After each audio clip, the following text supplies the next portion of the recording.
Tax बचाने का हो टेंशन या फिर पेचीदे टैक्स नियमों की उलझन, अटका हो रिफंड या मुश्किल में फंसा हो आपका रिटर्न। हर मुश्किल सवाल का आसान जवाब है टैक्स गुरु, जहां आप ना सिर्फ अपना टैक्स बचाते हैं बल्कि हम टैक्स की उलझनों को सुलझाने के गुर भी आपको सिखाते हैं। नमस्कार, मैं हूं लक्ष्मण राय और आज आपके सवालों का जवाब देने के लिए हमारे साथ हैं जाने माने टैक्स एक्सपर्ट शरद कोहली साहब। सर, आपका स्वागत है CNBC आवाज में। हमने देखा है कि विदेश में रहने वाले भारतीय अपने घर पे परिवार को, माता पिता को पैसे भेजते रहें, लेकिन इन दिनों विदेश में पैसा भेजने का चलन बढ़ता जा रहा है। अगर रिजर्व बैंक के आंकड़ों को देखें तो पिछले 8 साल में बाहर भेजे जाने वाली रकम में करीब 280% से भी ज़्यादा की बढ़ोतरी हुई है। अब सवाल उठता है कि जो लोग बाहर पैसा भेजते हैं, क्या उनको भी टैक्स देना पड़ता है?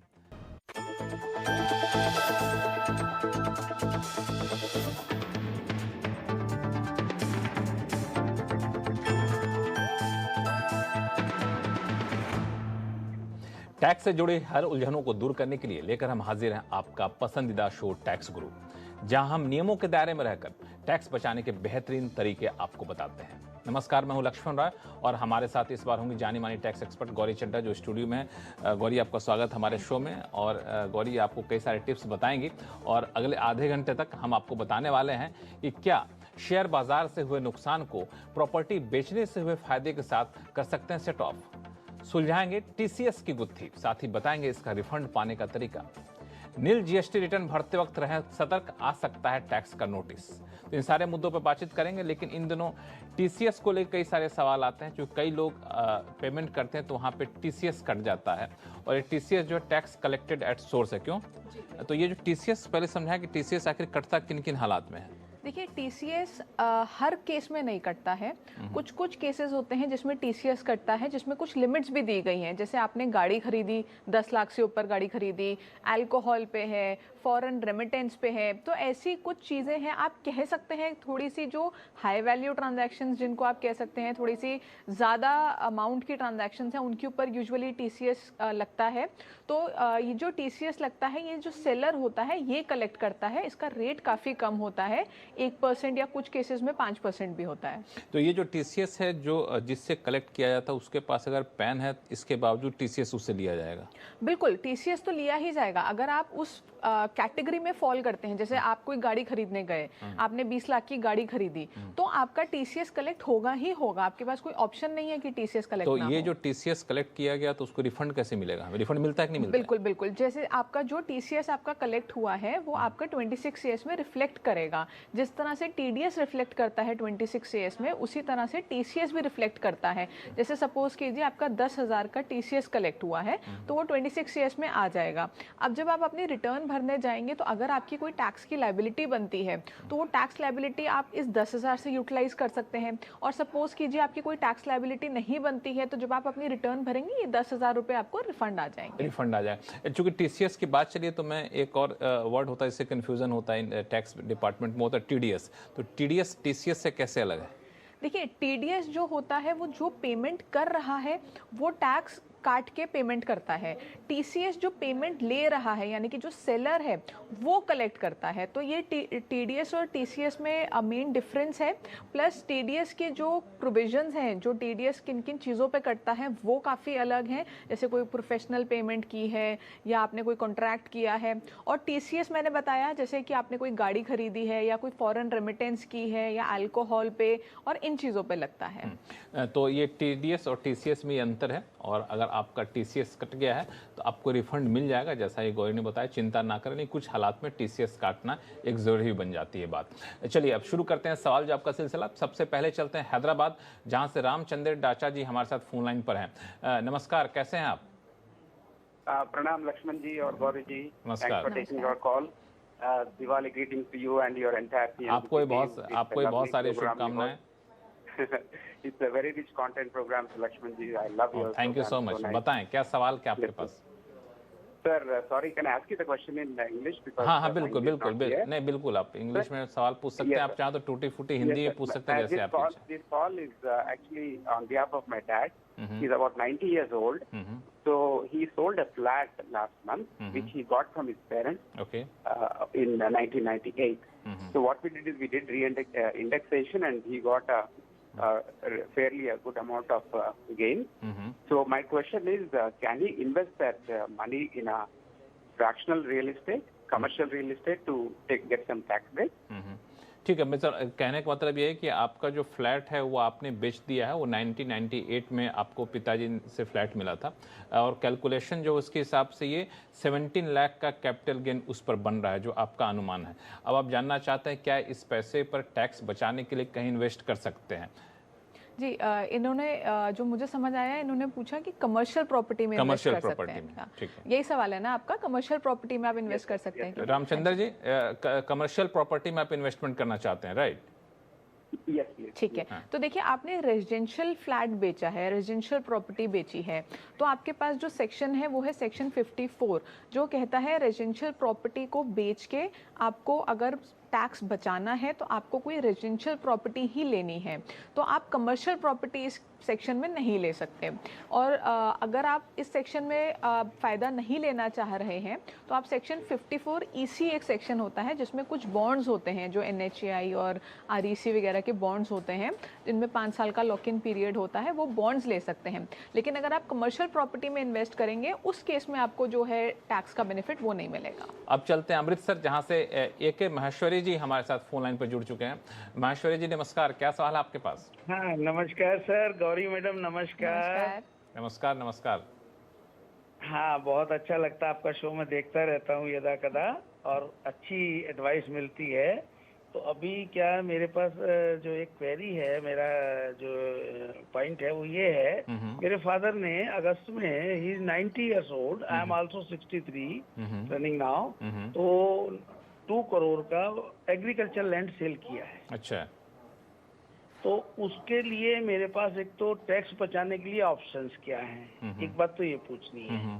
दूसरा मेरा ये है कि अगर वो अमाउंट, क्योंकि ही इज 90 years old, तो वो अगर वो टैक्स फ्री गिफ्ट करना चाहे ऐसा बैंक से ट्रांसफर, तो वो फैमिली में मान लिया मेरे को या मेरे बेटे को, बेटे की वाइफ को या बेटी को, कौन कौन एलिजिबल होगा उसको टैक्स फ्री लेने के, ताकि फर्दर इन्वेस्टमेंट हम बेटर करना चाहता हूँ मैं अपनी, मतलब उनके लिए, पोता पोती के लिए। तो वो मेरा एक रिडल है इसमें, वो कैसे करना है, क्या करना चाहिए, best option to save the tax. Land sale की है एग्रीकल्चर। ठीक है, तो देखिए इसमें आपको सबसे पहले ये देखना है कि जो लैंड है वो रूरल लैंड है या अर्बन है। अगर रूरल एग्रीकल्चरल लैंड है तो उस पर आपने जो भी कैपिटल गेन आपको हुआ है वो पूरा टैक्स एग्जेम्प्ट है, आपको उसके ऊपर कोई भी टैक्स देने की ज़रूरत नहीं है, क्योंकि वो जो एग्रीकल्चरल लैंड होता है रूरल, वो कैपिटल एसेट नहीं माना जाता। अगर यही आपका अर्बन एग्रीकल्चरल लैंड है तो आपका जो एग्रीकल्चरल लैंड आपने बेचा है उस पर जो आपको कैपिटल गेन हुआ है वो बचाने के लिए आपको 2 साल के अंदर एक और एग्रीकल्चरल लैंड खरीदना होगा और आप अपना टैक्स बचा पाएंगे। अब बात करते हैं इन दोनों में से आपका जो भी लैंड है आपने टैक्स बचा लिया, या तो आपकी इनकम टैक्स फ्री थी या आपने उसको टैक्स फ्री बना लिया एक और एग्रीकल्चरल लैंड लेके।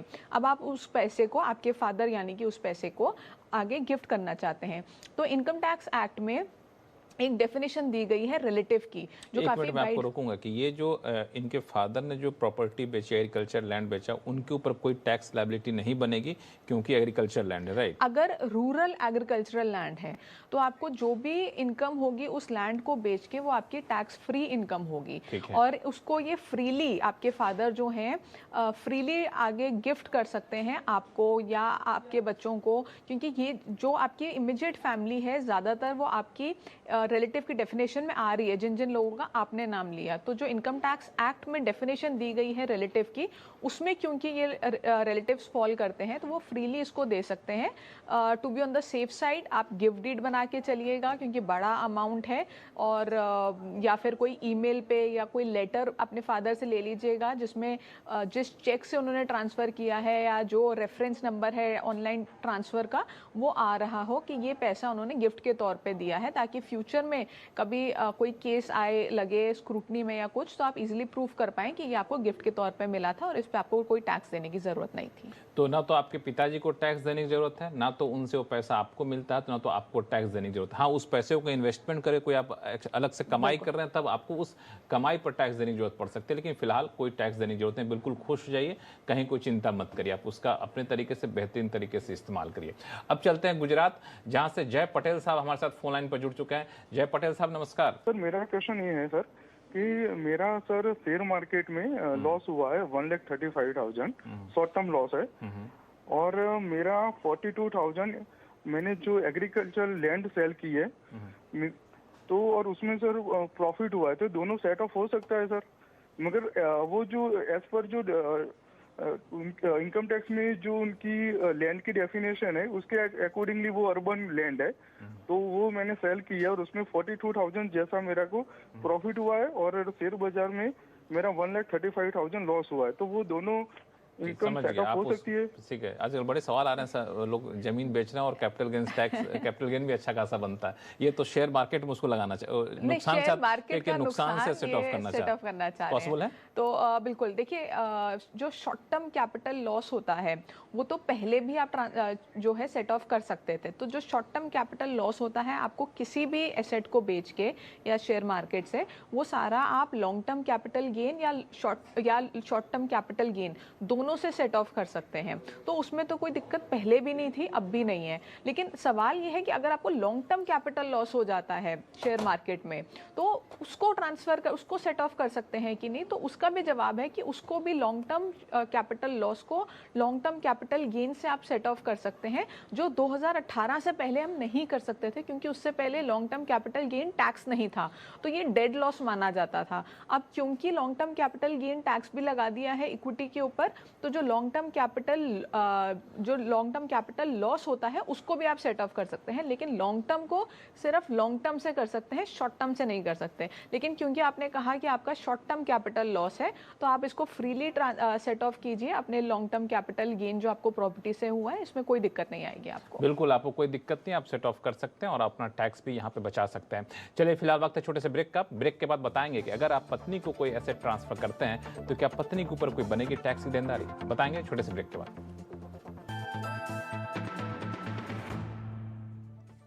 टैक्स बचाने का हो टेंशन, या फिर पेचीदे टैक्स नियमों की उलझन, अटका हो रिफंड या मुश्किल में फंसा हो आपका रिटर्न, हर मुश्किल सवाल का आसान जवाब है टैक्स गुरु, जहां आप ना सिर्फ अपना टैक्स बचाते हैं बल्कि हम टैक्स की उलझनों को सुलझाने के गुर भी आपको सिखाते हैं।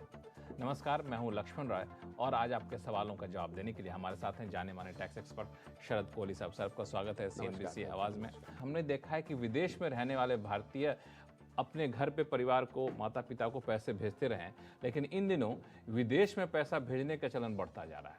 अगर रिजर्व बैंक के आंकड़ों को देखें तो पिछले 8 साल में बाहर भेजे जाने वाली रकम में करीब 280% से भी ज्यादा की बढ़ोतरी हुई है।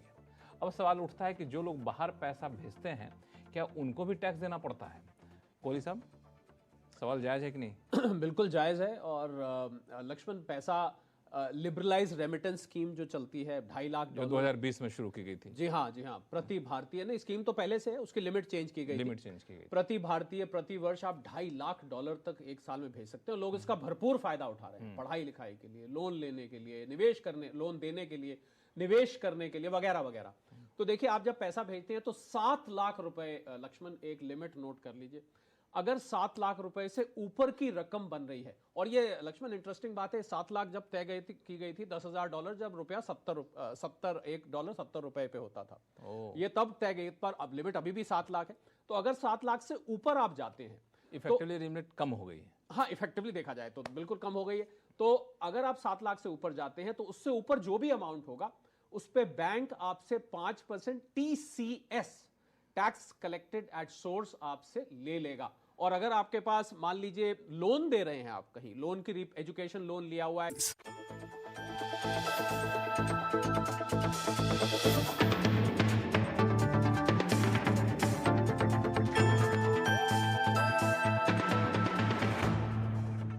ब्रेक के बाद एक बार फिर से आपका स्वागत है। आप देख रहे हैं टैक्स गुरु और आपके सवालों का जवाब देने के लिए हमारे साथ हैं जाने मानी टैक्स एक्सपर्ट गौरी चड्ढा।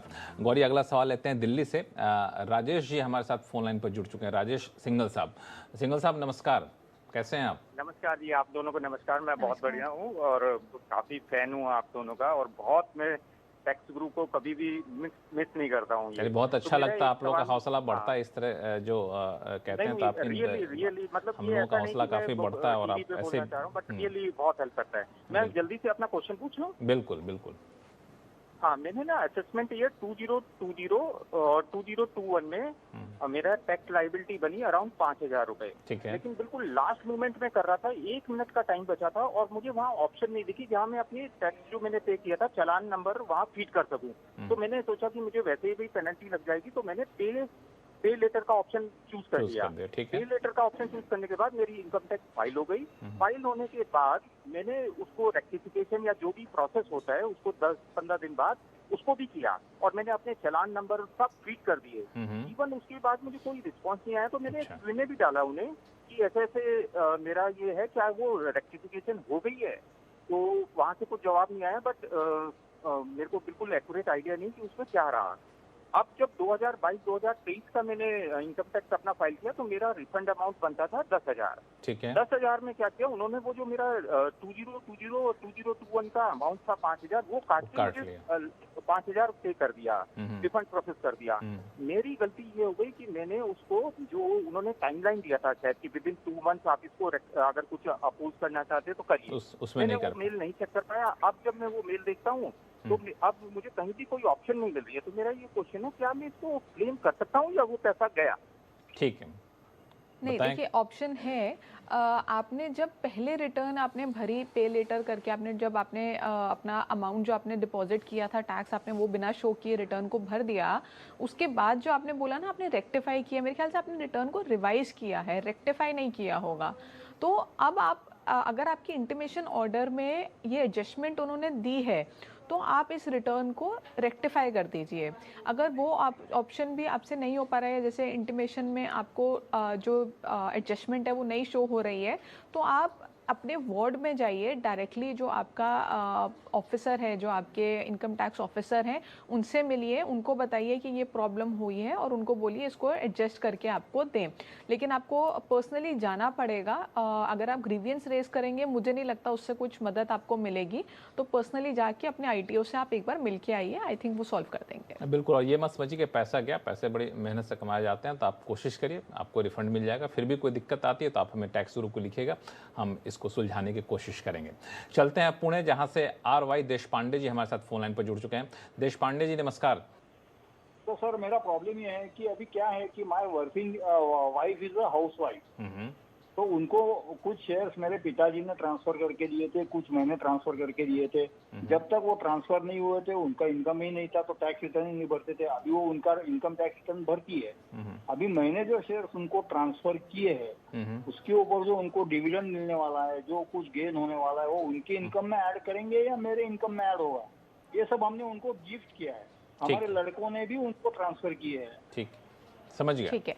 तो देखिए, आपकी वाइफ को 2-3 जगह से गिफ्ट मिल रही है। एक तो उनके फादर से मिल रही है, एक आपके थ्रू मिल रही है, और आई थिंक आपके बच्चों के थ्रू मिल रही है।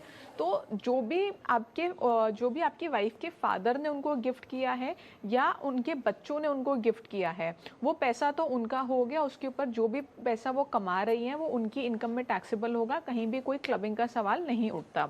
लेकिन जो आपने गिफ्ट किया है अपनी वाइफ को, क्योंकि जो स्पाउस होते हैं वो क्लबिंग के प्रोविजंस में फॉल करते हैं, तो जो आपने गिफ्ट किया है अपनी वाइफ को, उसके ऊपर वो जो भी पैसा कमा रही हैं वो आपकी इनकम में ऐड होगा, तो उस पर आपको टैक्स देना होगा। उस इनकम से जो इनकम उन्होंने अर्न कर ली और आपने उसके ऊपर टैक्स दे दिया, उसको री इन्वेस्ट करके अगर वो कुछ पैसा कमा रही हैं तो वो उस पर वाइफ ही टैक्स देंगी, उस पर आपको टैक्स देने की ज़रूरत नहीं है। तो सपोज़ कीजिए आपने 1 लाख रुपए अपनी वाइफ को गिफ्ट किए हैं, उस पर उनको 10,000 रुपये का सपोज़ कीजिए डिविडेंड आया, तो वो 10,000 रुपये आप अपनी इनकम में ऐड करेंगे और टैक्स देंगे। उस 10,000 को उन्होंने री इन्वेस्ट कर दिया और उस पर कुछ इंटरेस्ट आया, वो वाइफ के अकाउंट में जाएगा, वाइफ उस पर टैक्स देंगी। बिल्कुल, बहुत अच्छे से एग्जांपल देके गौरी ने आपको समझा दिया। मुझे लगता है कोई इसमें कन्फ्यूजन अब नहीं होना चाहिए। कई लोग ऐसे हैं जो ट्रांसफ़र करते हैं शेयर या इस तरह के प्रॉपर्टी, तो उसमें यही फॉर्मूला लागू होता है। चलते हैं वडोदरा, जहाँ से जनक शाह जी हमारे साथ फोन लाइन पर जुड़ चुके हैं। जनक जी नमस्कार। सर, मैंने 19 जुलाई पे मेरा return, income tax return deposit करा था। ठीक है। हेलो। हाँ, आवाज आ रही है, बताएं। हाँ, वो मैंने 19 जुलाई पे रिटर्न करा था, लेकिन उसमें क्या कुछ मिस्टेक की वजह से इंटरेस्ट के 80 TDB क्लेम करने के रह गए थे। तो एज ऑन 21 जुलाई को मैंने रिटर्न रिवाइज किया है। तो इनकम टैक्स डिपार्टमेंट वाले बोलते हैं कि 21 वाला रिटर्न जो आपने रिवाइज किया है वो हमको तो दिखाई नहीं देता है। अच्छा। और 19 वाले जुलाई में जो किया है ना, वो उन लोगों ने ग्रीवेंसेस के साथ मुझे वापस कर जॉब देने के लिए, लेकिन वो साइट खुल ही नहीं रही है। ठीक है, बस यही मेरा सवाल है। ठीक है, क्या कर सकते हैं गौरी? देखिए, आपने अगर जैसे रिटर्न रिवाइज की है तो आपको उसकी एक्नॉलेजमेंट भी आई होगी जो आपके पास सेव्ड होनी चाहिए। अगर आपके पास वो एक्नॉलेजमेंट है तो वो एक्नॉलेजमेंट लेके आप डिपार्टमेंट चले जाइए और पर्सनली अपने ITO से मिल के आइए। अगर आपके पास वो एक्नॉलेजमेंट नहीं है, इसका मतलब ये है किसी टेक्निकल एरर की वजह से, या कोई भी एरर हो सकता है आपकी तरफ से, साइट की तरफ से। मैं नहीं कह सकती कि आपकी तरफ से है कि साइट की तरफ से है, लेकिन वो शायद अपलोड नहीं हुई है और आपकी रिटर्न रिवाइज नहीं हुई है। तो आपके पास अभी भी टाइम है रिवाइज करने का, आप दोबारा रिवाइज कर दीजिए, क्योंकि दिसंबर तक आप रिवाइज कर सकते हैं। तो अगर पहले रिवाइज नहीं हुई थी तो दोबारा रिवाइज कर दीजिए, पहले हो गई थी, आपके पास एक्नॉलेजमेंट है तो डिपार्टमेंट एक्नॉलेजमेंट लेके चले जाइए और आपकी जो प्रॉब्लम है वो सॉल्व हो जाएगी। बिल्कुल, फिर भी ना सॉल्व हो तो हम लोग बैठे हुए, आप हमें लिखिएगा सवाल, हम उसको सुलझाने की कोशिश करेंगे। तो चलिए फिलहाल वक्त छोटे से ब्रेक का। ब्रेक के बाद बताएंगे कि नील GST रिटर्न फाइल करते वक्त कैसे रहें सावधान, क्योंकि आ सकता है नोटिस। बताएंगे छोटे से ब्रेक के बाद। टैक्स बचाने का हो टेंशन, या फिर पेचीदे टैक्स नियमों की उलझन, अटका हो रिफंड या मुश्किल में फंसा हो आपका रिटर्न, हर मुश्किल सवाल का आसान जवाब है टैक्स गुरु, जहां आप ना सिर्फ अपना टैक्स बचाते हैं बल्कि हम टैक्स की उलझनों को सुलझाने के गुर भी आपको सिखाते हैं। नमस्कार, मैं हूं लक्ष्मण राय और आज आपके सवालों का जवाब देने के लिए हमारे साथ हैं जाने माने टैक्स एक्सपर्ट शरद कोहली साहब। सर, आपका स्वागत है CNBC आवाज़ में। हमने देखा है कि विदेश में रहने वाले भारतीय अपने घर पे परिवार को, माता पिता को पैसे भेजते रहें, लेकिन इन दिनों विदेश में पैसा भेजने का चलन बढ़ता जा रहा है।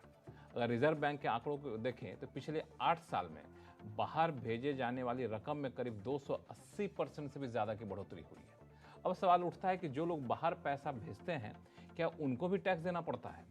कोहली साहब, सवाल जायज़ है कि नहीं? बिल्कुल जायज़ है। और लक्ष्मण, पैसा लिबरलाइज रेमिटेंस स्कीम जो चलती है 2.5 लाख जो 2020 में शुरू की गई थी। जी हाँ, प्रति भारतीय ने, स्कीम तो पहले से है, उसकी लिमिट चेंज की गई। प्रति भारतीय प्रति वर्ष आप $2.5 लाख तक एक साल में भेज सकते हो। लोग इसका भरपूर फायदा उठा रहे हैं, पढ़ाई लिखाई के लिए, लोन लेने के लिए, निवेश करने, लोन देने के लिए, निवेश करने के लिए, वगैरह वगैरह।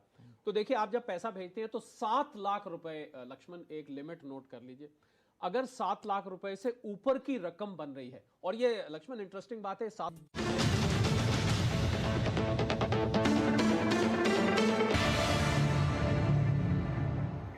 ब्रेक के बाद एक बार फिर से आपका स्वागत है। आप देख रहे हैं टैक्स गुरु और आपके सवालों का जवाब देने के लिए हमारे साथ हैं जाने माने टैक्स एक्सपर्ट गौरी चड्ढा। गौरी, लोगों के सवाल ने, इससे पहले एक मुद्दा जो बहुत लोगों के पास इन दोनों नोटिस आ रहे हैं, ये नोटिस आ रहे हैं उन लोगों को जिन्होंने GST का रिटर्न नील फाइल किया है। तो मेरा सवाल ये है कि किन किन हालत में नील रिटर्न फाइल करते हैं, और इस तरह से नोटिस आ जाए तो क्या करना चाहिए? देखिए, एक बार 2 बार आपने नील रिटर्न फाइल कर दी तो नोटिस आपको नहीं आएगा, लेकिन पिछले कई महीनों से अगर आप नील फाइल कर रहे हैं तो अब जो है GST डिपार्टमेंट वो नोटिस इशू कर रहा है और वो पूछ रहा है कि इतने महीनों से तो आपने नील रिटर्न फाइल की है तो आपको GST नंबर लेने की ज़रूरत क्या है।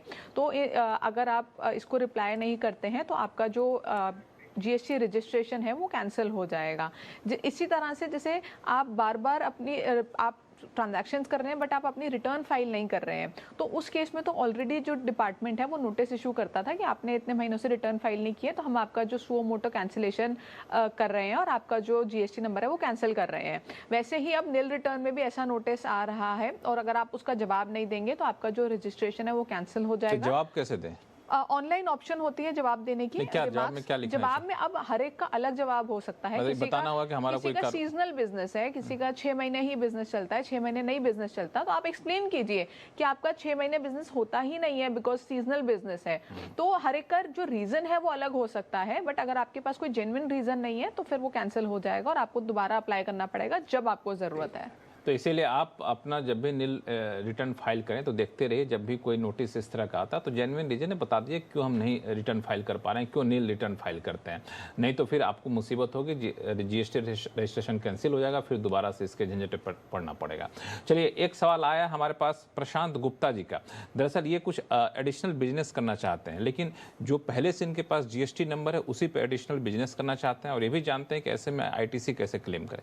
देखिए, अगर आपका जो बिजनेस है वो सेम स्टेट में है तो आप उसी जीएसटी नंबर को यूज करके एडिशनल बिजनेस कर सकते हैं, कोई दिक्कत नहीं है। आपको थोड़ा सा आईटीसी का देखना होगा कि कौन से बिजनेस का कौन सा आईटीसी है, लेकिन आप उसको क्यूमुलेटिवली एडजस्ट कर सकते हैं, उसमें कोई दिक्कत नहीं है। लेकिन अगर आपका जो बिजनेस है वो किसी और स्टेट में है, किसी और स्टेट में स्टार्ट करना चाह रहे हैं, तो आपको एक और जीएसटी नंबर लेना होगा उस स्टेट में, क्योंकि अगर आप स्टेट से बाहर बिजनेस करते हैं, जैसे आप दिल्ली में आपका रजिस्ट्रेशन है और आप मुंबई में बिजनेस करना चाह रहे हैं, तो मुंबई में आपको रजिस्ट्रेशन लेना होगा, तो उसमें उस बिजनेस का रजिस्ट्रेशन अलग ही होगा। बट इसी दिल्ली में आप एक और बिजनेस स्टार्ट कर रहे हैं तो उसी जीएसटी नंबर में आप कर सकते हैं और आईटीसी क्यूमुलेटिवली देख सकते हैं। आपका बहुत बहुत शुक्रिया सभी सवालों को जवाब देने के लिए। और टैक्स गुरु में फिलहाल इतना ही। आपके पास कोई भी सवाल हो तो आप हमें लिख भेजिए tax@moneycontrol.com पर। हाँ, आप अपने सवाल के साथ अपना नाम और मोबाइल नंबर लिखना ना भूलें। नमस्कार, देखते रहिए सीएनबीसी आवाज। टैक्स बचाने का हो टेंशन या फिर पेचीदे टैक्स नियमों की उलझन, अटका हो रिफंड या मुश्किल में फंसा हो आपका रिटर्न, हर मुश्किल सवाल का आसान जवाब है टैक्स गुरु, जहां आप ना सिर्फ अपना टैक्स बचाते हैं बल्कि हम टैक्स की उलझनों को सुलझाने के गुर भी आपको सिखाते हैं। नमस्कार, मैं हूं लक्ष्मण राय और आज आपके सवालों का जवाब देने के लिए हमारे साथ हैं जाने माने टैक्स एक्सपर्ट शरद कोहली साहब। सर, आपका स्वागत है सीएनबीसी आवाज में। हमने देखा है कि विदेश में रहने वाले भारतीय अपने घर पे परिवार को, माता पिता को पैसे भेजते रहे, लेकिन इन दिनों विदेश में पैसा भेजने का चलन बढ़ता जा रहा है। अगर रिजर्व बैंक के आंकड़ों को देखें तो पिछले 8 साल में बाहर भेजे जाने वाली रकम में करीब 280% से भी ज़्यादा की बढ़ोतरी हुई है। अब सवाल उठता है कि जो लोग बाहर पैसा भेजते हैं क्या उनको भी टैक्स देना पड़ता है? कोहली साहब, सवाल जायज़ है कि नहीं? बिल्कुल जायज़ है। और लक्ष्मण, पैसा लिबरलाइज रेमिटेंस स्कीम जो चलती है 2.5 लाख जो 2020 में शुरू की गई थी। जी हाँ, प्रति भारतीय ने, स्कीम तो पहले से है, उसकी लिमिट चेंज की गई। प्रति भारतीय प्रति वर्ष आप $2.5 लाख तक एक साल में भेज सकते हो। लोग इसका भरपूर फायदा उठा रहे हैं, पढ़ाई लिखाई के लिए, लोन लेने के लिए, निवेश करने, लोन देने के लिए, निवेश करने के लिए, वगैरह वगैरह। तो देखिए, आप जब पैसा भेजते हैं तो 7 लाख रुपए, लक्ष्मण एक लिमिट नोट कर लीजिए, अगर 7 लाख रुपए से ऊपर की रकम बन रही है, और ये लक्ष्मण इंटरेस्टिंग बात है,